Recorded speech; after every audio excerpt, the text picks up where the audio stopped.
रूस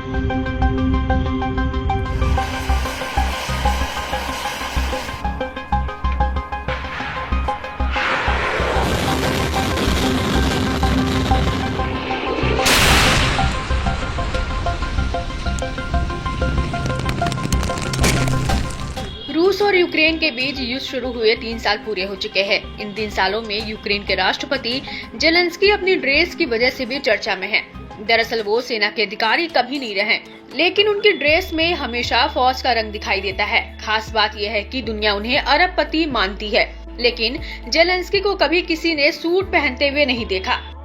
बीते शुक्रवार को अमेरिका के व्हाइट हाउस में उनकी अमेरिकी राष्ट्रपति डोनाल्ड ट्रंप के साथ प्रेस कॉन्फ्रेंस के दौरान बहस हो गई। इस दौरान एक पत्रकार ने उनसे उनकी वेशभूषा को लेकर सवाल किया कि वे हमेशा सैनिकों जैसी पोशाक क्यों पहनते हैं और सूट क्यों नहीं पहनते। इस पर जेलेंस्की ने जवाब दिया कि युद्ध खत्म होने के बाद वे सूट भी पहन लेंगे।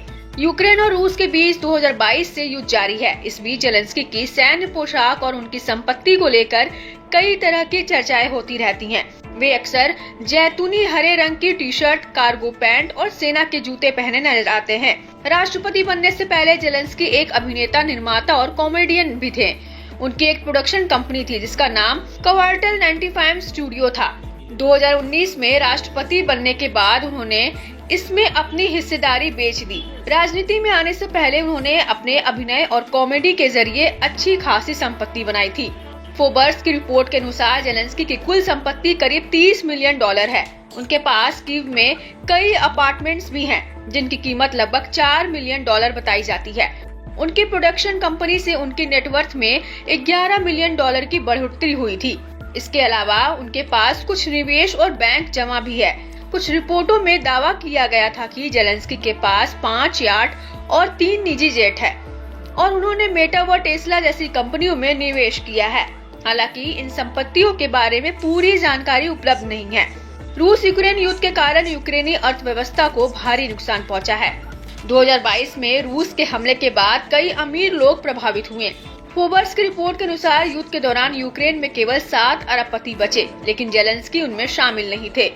ट्रंप और जेलेंस्की के बीच हुई बहस के बाद माहौल गर्म हो गया है। विशेषज्ञों का मानना है कि जेलेंस्की को इस विवाद को शांति से सुलझाना होगा या फिर अमेरिका के बिना किसी तरह से काम चलाना होगा। खबरें आ रही हैं कि ट्रंप प्रशासन यूक्रेन को दी जाने वाली सैन्य सहायता को रोक सकता है। हालांकि इस बहस के एक दिन बाद ही यूक्रेन और ब्रिटेन ने 2.26 बिलियन पाउंड के लोन समझौते पर हस्ताक्षर किए हैं, जिससे यूक्रेन की रक्षक क्षमताएं मजबूत होंगी। ब्रिटिश प्रधानमंत्री ने जेलेंस्की से मुलाकात के दौरान आश्वासन दिया कि यूनाइटेड किंगडम पूरी तरह से यूक्रेन का समर्थन करेगा।